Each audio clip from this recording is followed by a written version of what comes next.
أعوذ بالله من الشيطان الرجيم بسم الله الرحمن الرحيم فمن زحزح عن النار وأدخل الجنة فقد فاز وما الحیات الدنیا الا متاع الغرور۔ محترم بزرگوں اور دوستوں السلام علیکم۔ میں نے ابھی آپ کے سامنے قرآن پاک کی تلاوت کا صرف حاصل کیا ہے، جس کا مطلب معلوم یہ ہے کہ جو دوزخ سے بچا گیا وہ جنت میں داخل کر دے گا، وہ کامیاب ہوگا اس دنیا کی زندگی متاع میں غرور۔ تالاب کی ایک ننھی سے مچھلیاں پانی میں نرم چارہ دیکھ کر اس کی طرف لپکی اور اس چارے کو کھانا چاہا۔ اچانک ایک بڑی مچھلی آئی، بولی ارے بن ایسا تو نہ کر، وہ چارے مت کھا، وہ چارے میں ایک کانٹے دار لوہا ہے جو ایک ڈور سے باندھے ہوا ہے، وہ ڈور ایک آدمی کے ہاتھ میں ہے۔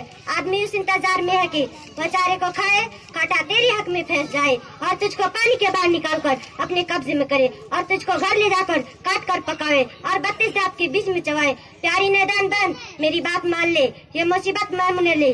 چھوٹی مچھلیاں ٹھہر گئی، اس نے تالاب میں ادھر ادھر خود چکرے لگانے لگی۔ اس نے سوچی من نہ مجھے ڈور دکھائی دے رہا، نہ کوئی آدمی، نہ 32 دانت، نہ تیل، نہ کڑاہی، نہ ہی آگ، میں بالکل آزادی رہوں گی، ذرا ہی دیر میں کہاں سے کہاں چلی جاؤں گی۔ چھوٹی مچھلی اب سوچ ہی رہی، باخری اسے نہ رہا گیا، اس نے وہ چاری نگل لی، وہی ہوئی جس کی خبر بڑی مچھلیاں نے دی تھی۔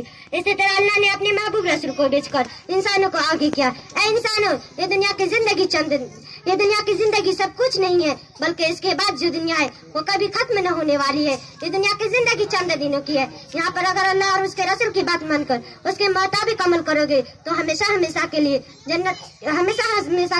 تم کو آرام کی جگہ یعنی جنت دی جائے گی۔ اور چھوٹی مچھلیاں کی طرح غفلت اور پرواری اور لالچ سے ہر سے کام لیا کرو گے تو ایک نہ ایک دن موت آ جائے گی اور اپنے ایک ایک عمل کا حساب دینا پڑے گا۔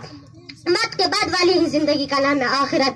جن لوگوں نے نبی اور رسول کی بات مانی اور ان کے بتائے راستے پر چلے وہ کامیاب ہو گئے، جنہوں نے بات نہ مانی اور سرکشی کی وہ ناکام ہو گئے۔ اللہ کا شکر ہے کہ ہم مسلمان ہیں، ہمارا پورا یقین آخرت، ہم مسلمان ہیں،